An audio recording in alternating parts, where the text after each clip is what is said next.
Dozens of alleged street dealers and other criminals are brought into court. They are at the lowest level of the drugs trade. For years, Guyana has been either forgotten or ignored by the rest of the world. But now narcotics have put it on the map. Guyana is a drugs crossroad. Cocaine from Colombia and Venezuela passes through here on its way to West Africa and the Caribbean and onto markets in Europe and the US.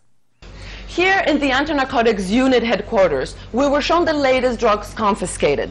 7 kilograms of cocaine were soaked into these clothes. There were also some drugs found inside these cardboard separators, and 3 kilograms of pure cocaine, worth about $300,000 in the streets, were hidden here in this false bottom of the suitcase. There were also greeting cards destined to Canada and England, and when you actually open the greeting card, you find 23 grams of cocaine worth about $5,000 in the streets of Europe and North America. In fact, here in Guyana, there is a saying that the only thing drug lords have not put cocaine into is the national anthem.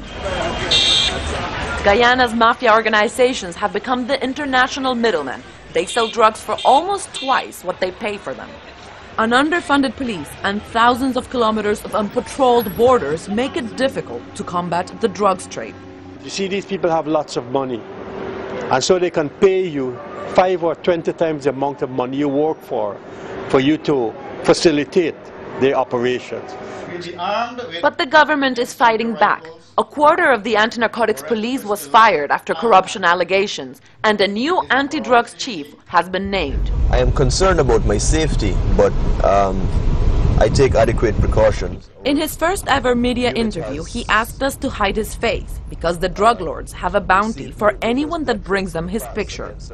He showed us the lavish homes where they live openly.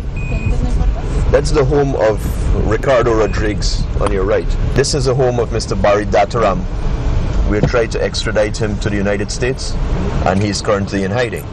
The mafia here enjoys its wealth at parties and trips around the country.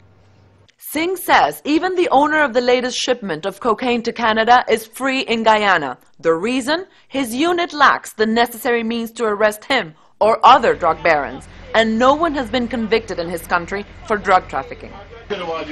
But he has a plan. Starting with raids on drug houses in poor neighborhoods, he hopes to gain the community's trust and cooperation that will eventually lead to the big fish. Mónica Villamizar, Al Jazeera, Guyana.